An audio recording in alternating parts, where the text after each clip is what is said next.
Hi, welcome or welcome back to Pushing Puzzles.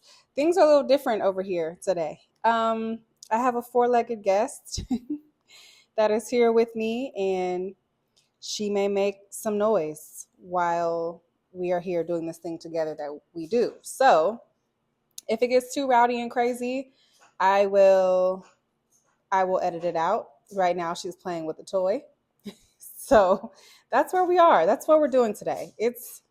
It's not just us, it's all of us. I'm going to be organizing. I may have to give you all some soothing music over her activities.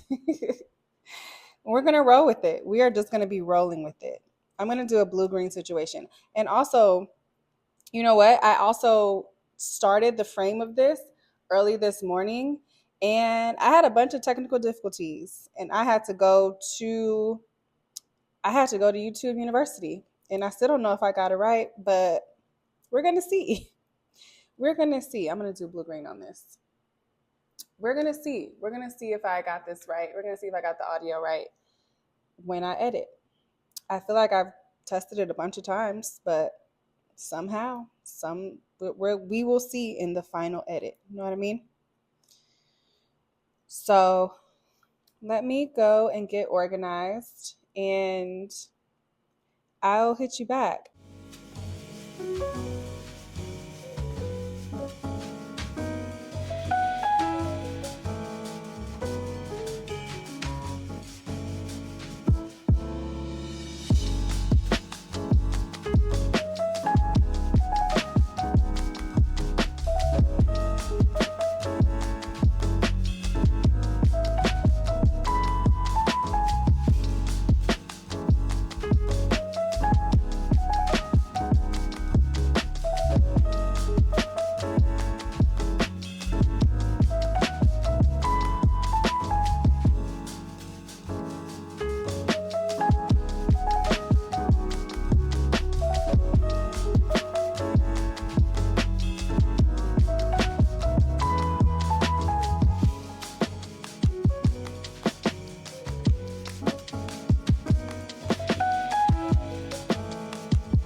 I have been, hold on. I have been trying to, I don't know if y'all have experienced this, or when you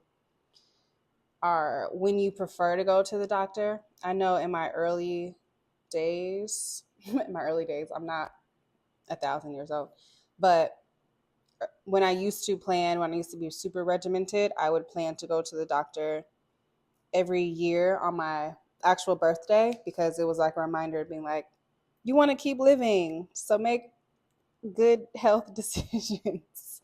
Um, and so that's what I would do, but I don't do that anymore, and I've just been kind of winging when I go to the doctor.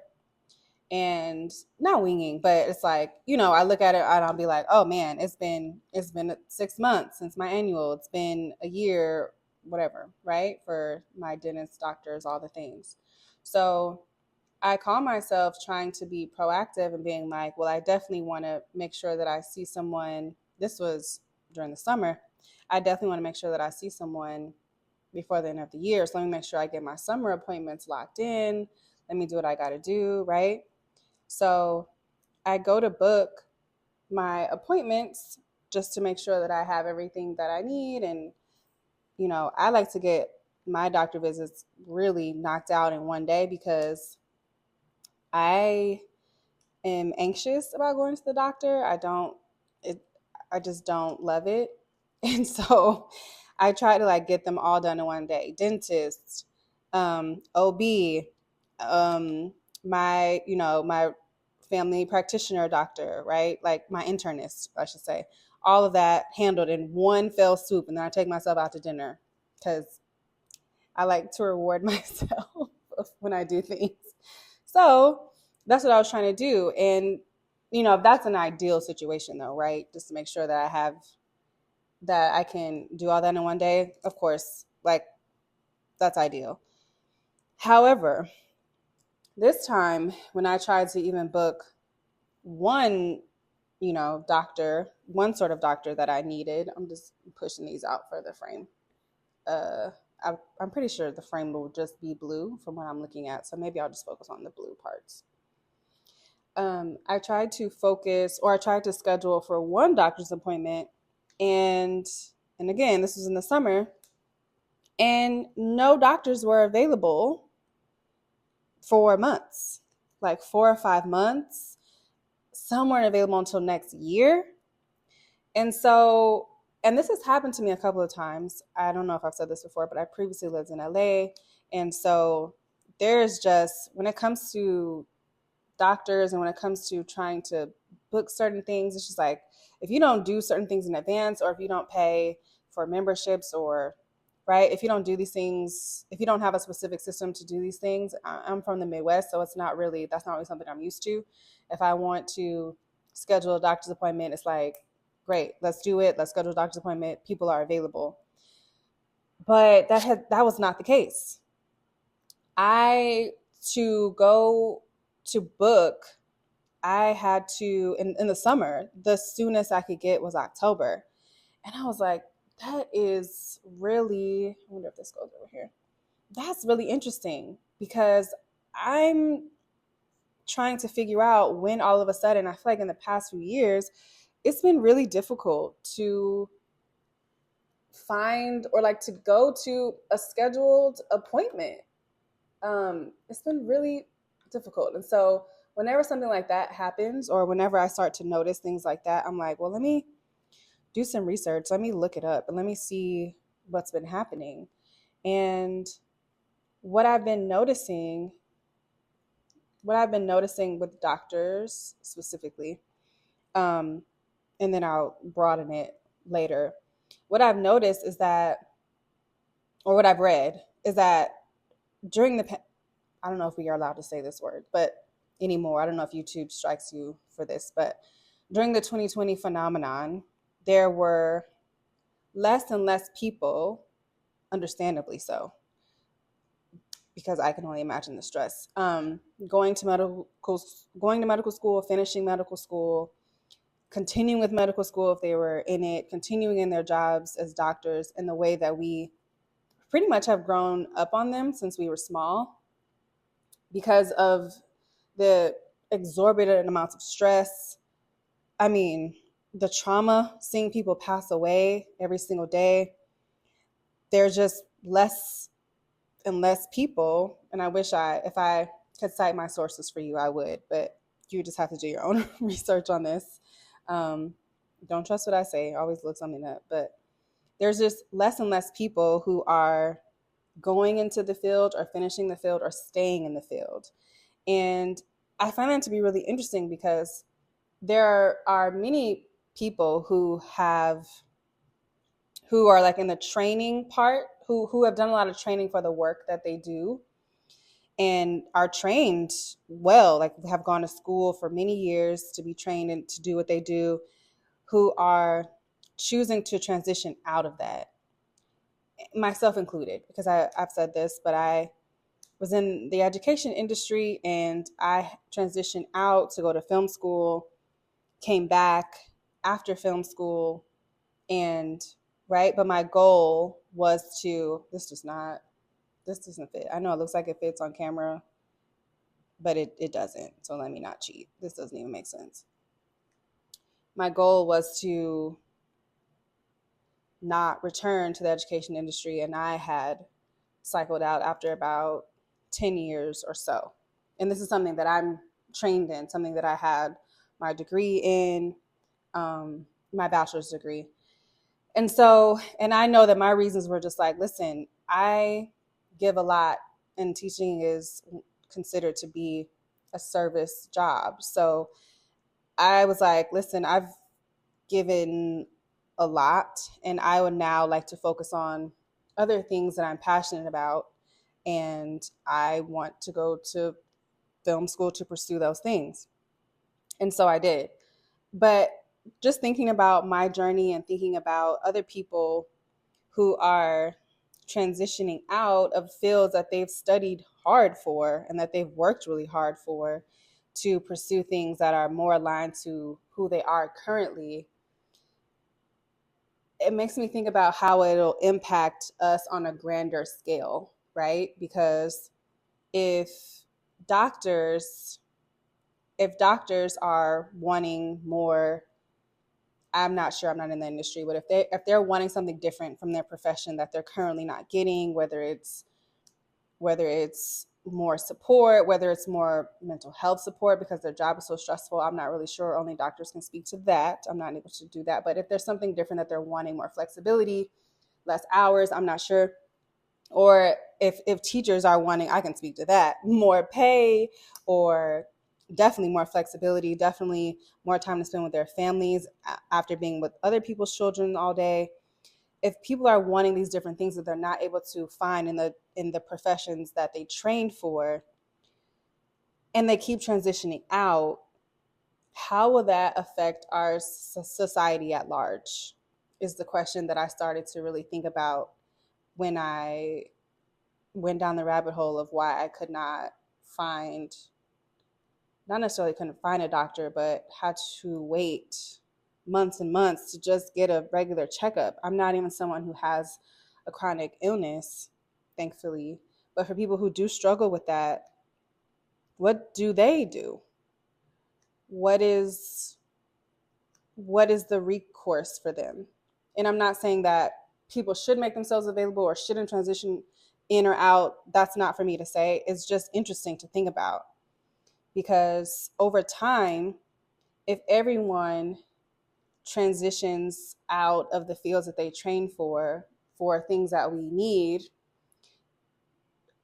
judges, lawyers, doctors, teachers, people who have traditionally we've seen as like trades that have a huge impact on our society, what does it look like when everyone goes to follow other passions that truly feed them more than the ones that they train for?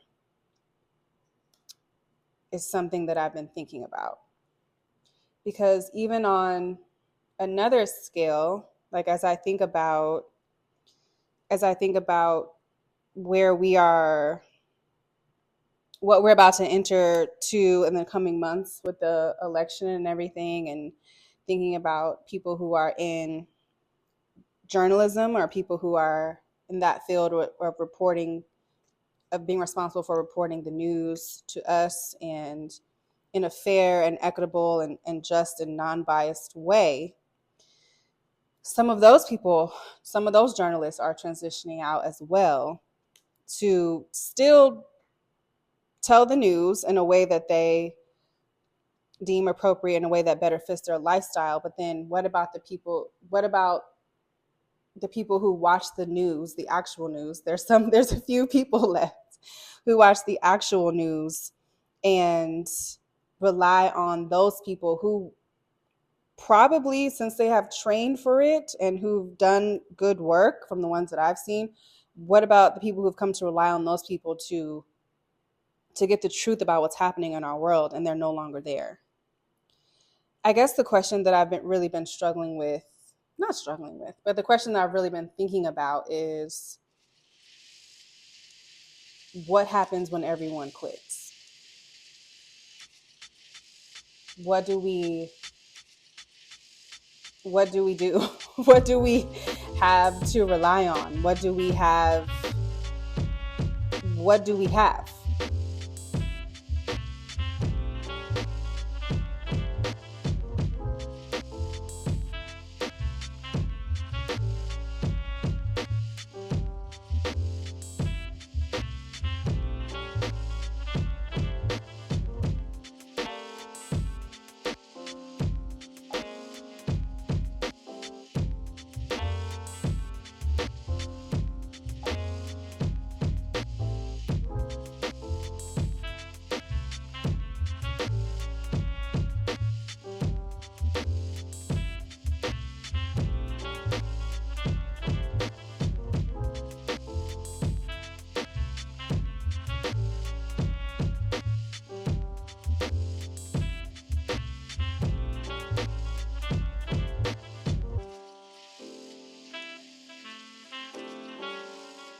I've been thinking a lot about friendship as well.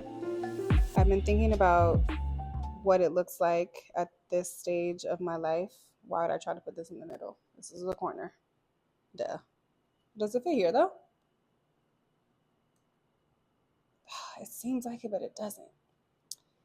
Yeah, I've been thinking a lot about friendships and what kinds of leeway you give people who you want to remain in your life, because you have to accept them for who they are, right? Because if you're someone who wants to be loved by someone else, you want that person to accept you 100%. And I've been thinking about what that means for me and friends, because I sometimes find myself being frustrated with the fact that my friends may not make the same decisions that I do. They don't move the same way that I do, or I think that they should move. And I, in the past, when I was younger, definitely have lost friendships over that. I have. And that's a really sad thing, because if I fully accepted the people that I was friends with, that should not, in my opinion, be what happens. So I've been trying to think about now how to be better. How can I be better? How can I love people better? How can I have more patience with people? Because people have patience with me. They have a lot of patience with me.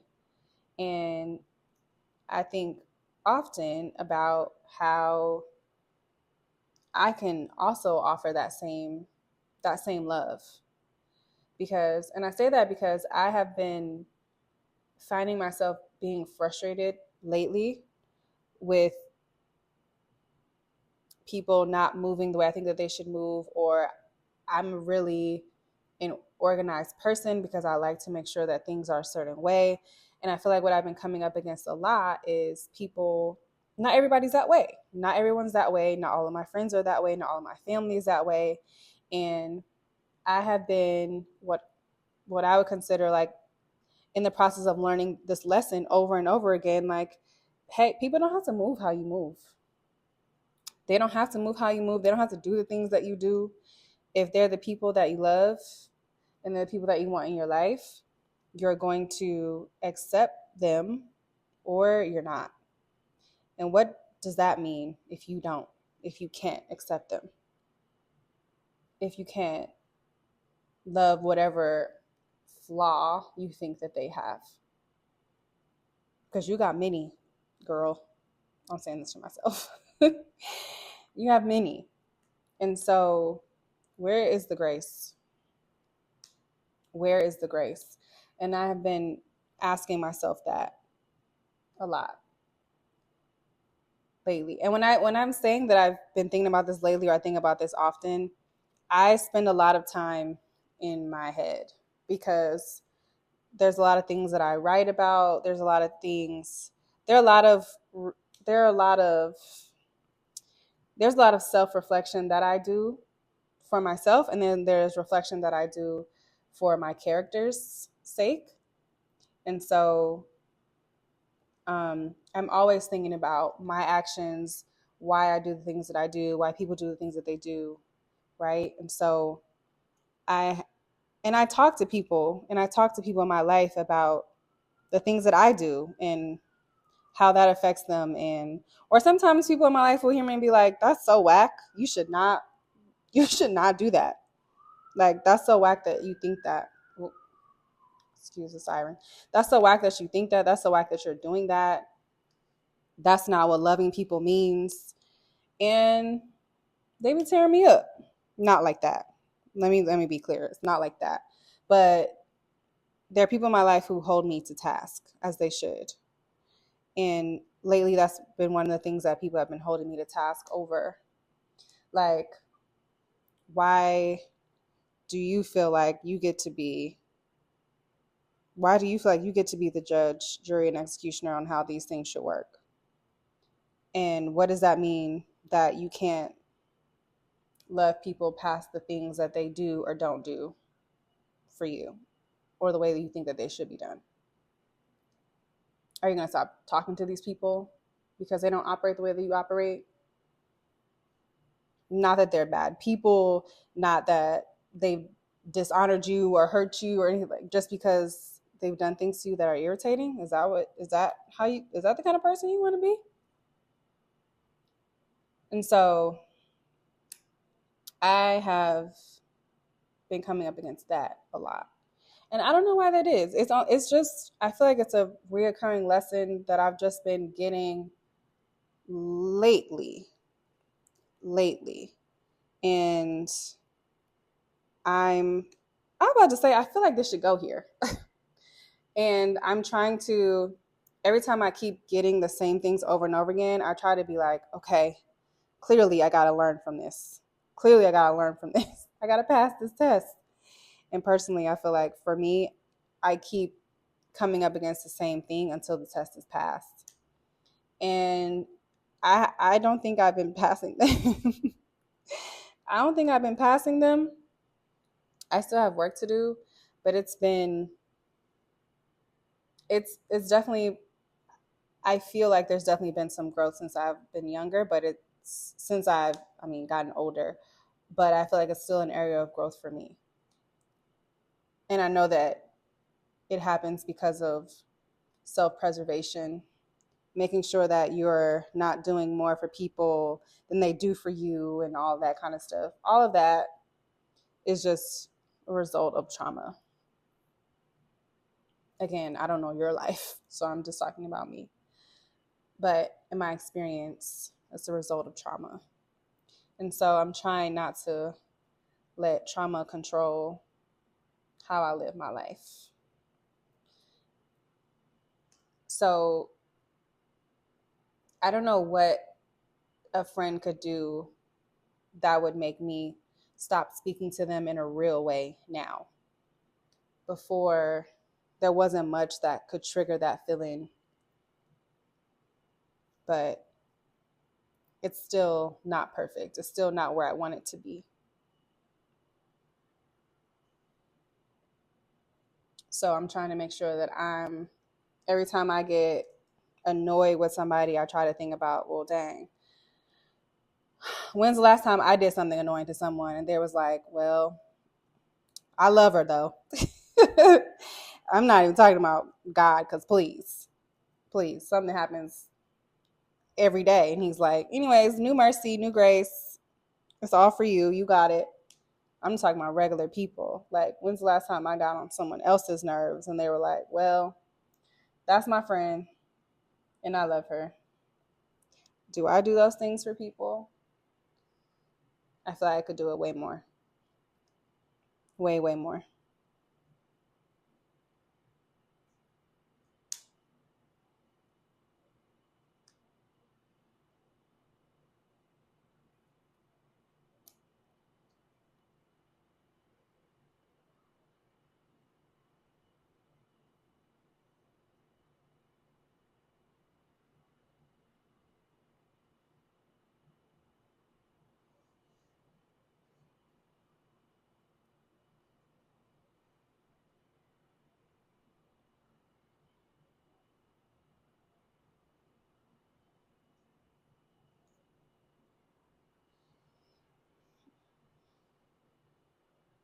I don't know what it is about this puzzle today, but I don't know if it's the colors that's tripping me up, but it's tripping me up.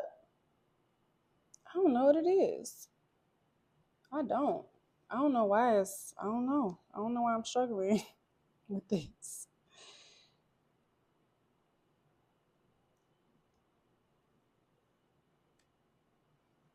I'm going to come out some so y'all can see.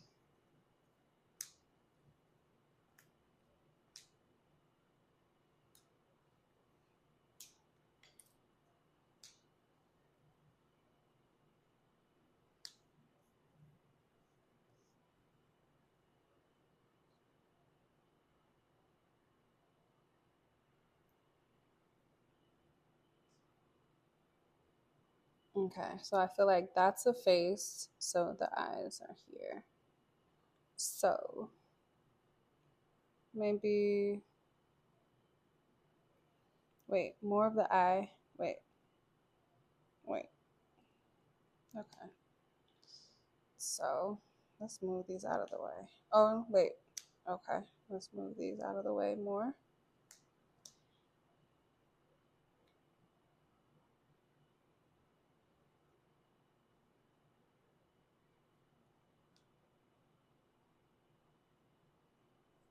Mhm.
Oh, maybe. No, that's cool. Let's not try to do that right now. No.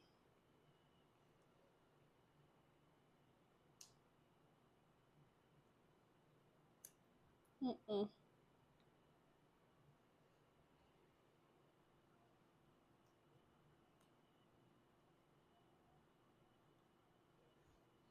What is fall?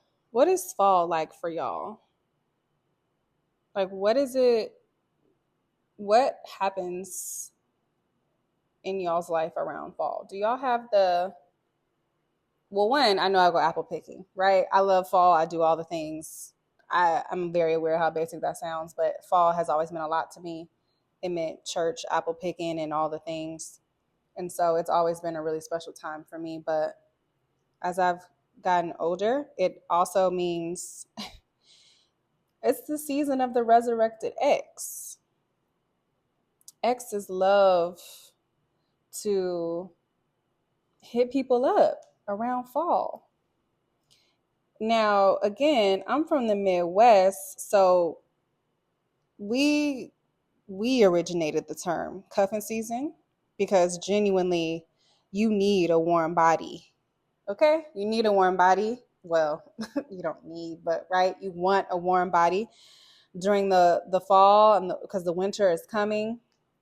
We know winter is coming and we're trying to cuddle up because it's cold, girl. It's about to get real cold.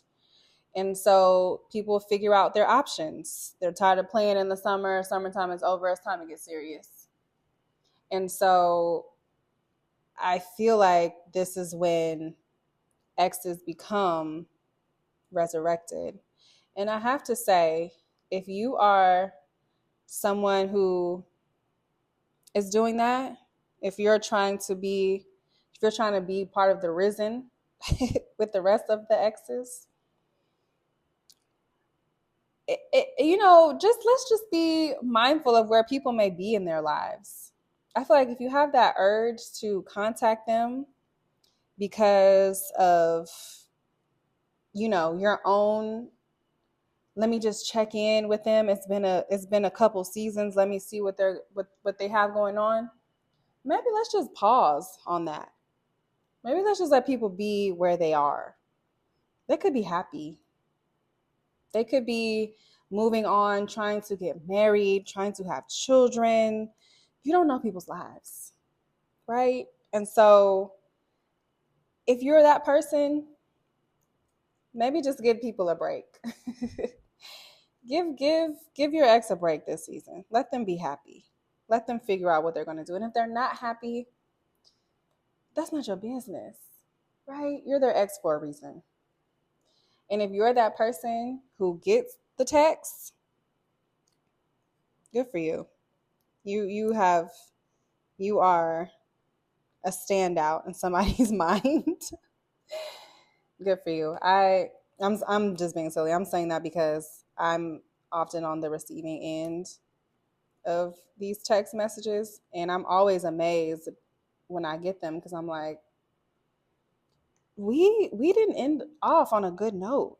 And so I'm kind of impressed that you have the audacity to reach out, but also maybe I wasn't clear enough, because you've appeared here and I thought I was very clear before, but perhaps I was not. And so I, want to be very clear with people this season because they've already started rolling in, right? They've already started rolling in. I want to be very clear with people this season. Like, I'm not here for it. I'm not here for it. I don't do the reach out to other people, especially now because I'm at a very, very grown age, and people could have had whole families in the season in which I am now, between the seasons in which I'm now trying to reach out to them. And those games are over with. Those games are over with. So let people be happy. Let people do what they're doing. Leave these people alone. If they wanted to contact you, they would, right? They would have reached out to you, but they didn't. And I know people may say, well, I reached out after certain years and that's how I met my person. That's great. But let's talk about the odds.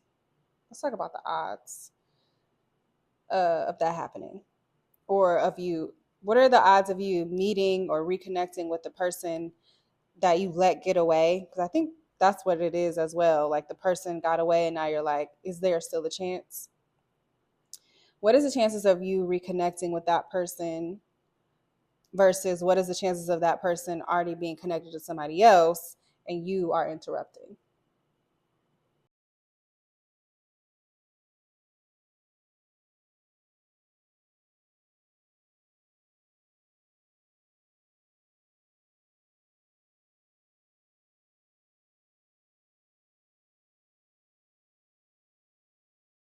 When I receive these texts, like, you really don't think I have nothing going on.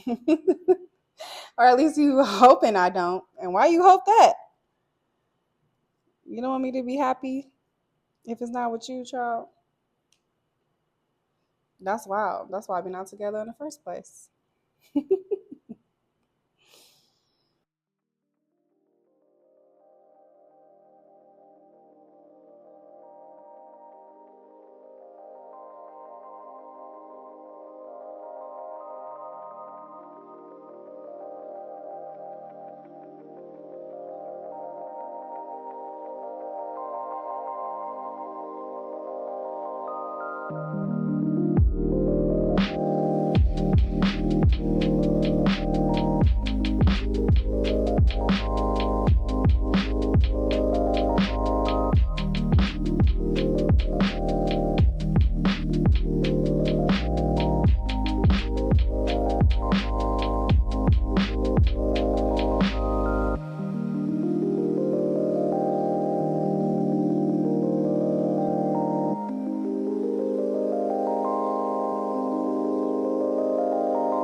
I was having a conversation with someone recently. I won't say who because discretion is key, and I don't know. This was even though it's about me, this was a private question they were asking me, so I don't mind sharing it about myself, but I feel like I don't know that they would want other people to know they asked me. So I'm just gonna leave it at that. However, I was asked this question.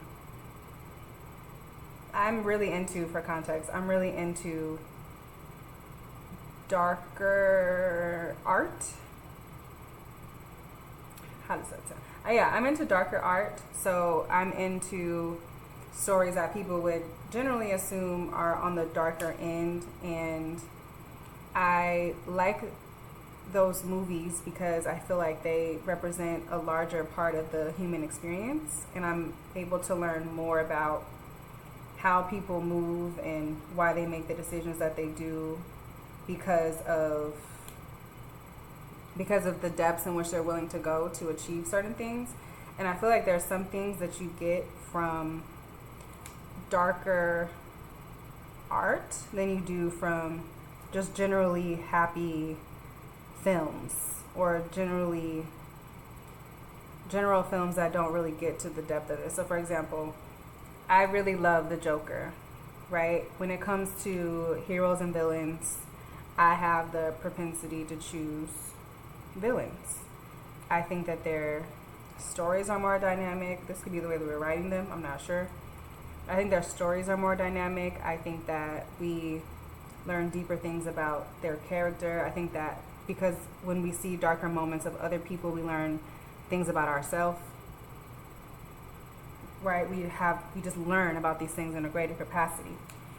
And this person was like, but why are you drawn to that? Like, why is that something that you want to be a part of? Like, why do you want to know about that? And I feel like I always am interested, and I'm saying that, let's be clear, I am interested in those kind of stories when it comes to like TV and film scripted.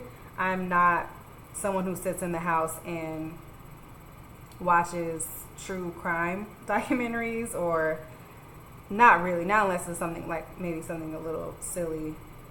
But I don't watch like She Snapped, what is it, Snapped, or any of that. Like, I'm not into that. So but I do find myself wanting to look at my, have we figured something out? Child, please. What? You just saw that in real time. Remember I said sometimes you just need to flip. You just need to flip on them. Dang, all this time. Dang. Okay. So, I find myself more drawn to areas where people have to, are forced to discover themselves based on people's actions around them. So, one of the reasons why the Joker is one of my favorite villains is because he is someone who forces people to make decisions through chaos.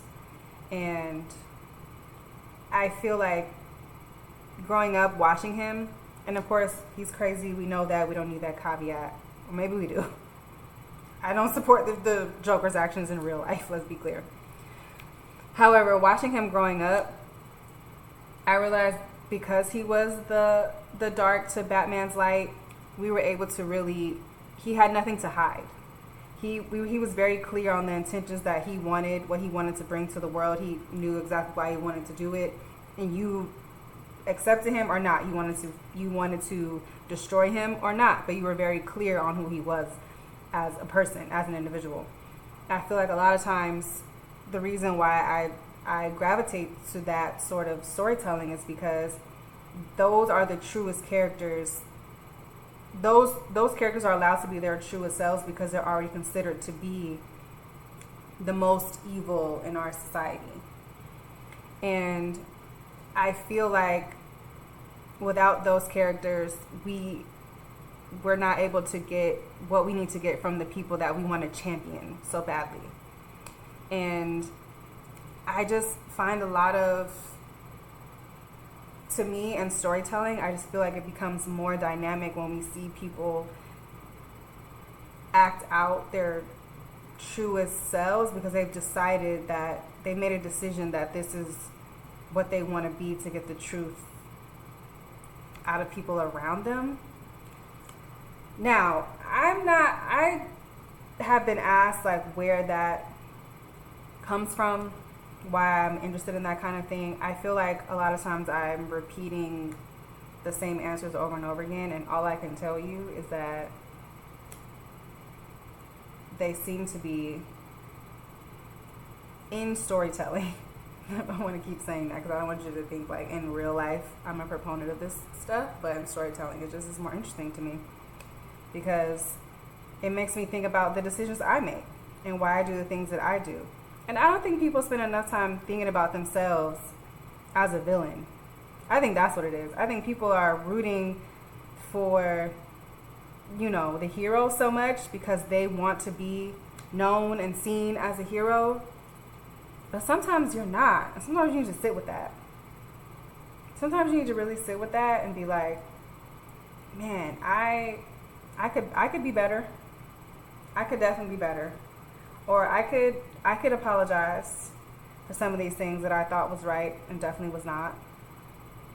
Sometimes I feel like people are afraid to sit with the hard parts of themselves or sit with hard moments in their life because they don't want to go back there. And I'm not afraid of that. I'm already a person who, y'all, I'm missing pieces. I gotta be. I'm gonna keep working on this, but I'm missing pieces. I gotta be missing pieces. I'm not a person who's afraid of looking at what I've done and knowing what I'm capable of because I want to be better than that. I use villains as a litmus for the kind of person that I want to be. I use villains to understand the kind of where my gaps are, what I agree with, what I don't agree with. I use villains to teach me more about where our society is. And I think that only happens well in dark stories. And I believe in dark stories if there are themes of redemption. You see, wait, 1, 2, 3, 4, right? I have 3 pieces, or I have 3 pieces left. Now I gotta search. I'm gonna search for it once I put these 3 pieces in, and then I'm gonna edit it out so you guys don't have to go on that journey with me. But yeah, I'm more interested in that because I feel like that's where we get real conversations. And I know that you can have dramas without it being so scary or so terrible, but I don't know. That's how conversations are forced out. I'm going to look for this last piece, which I told y'all I was missing it. I'm going to look for this last piece. I'm going to edit it out so I can just come back and we can do the victory lap. But how crazy is that? Let me look for it. I found it. I found it. It was on the other side of my camera setup.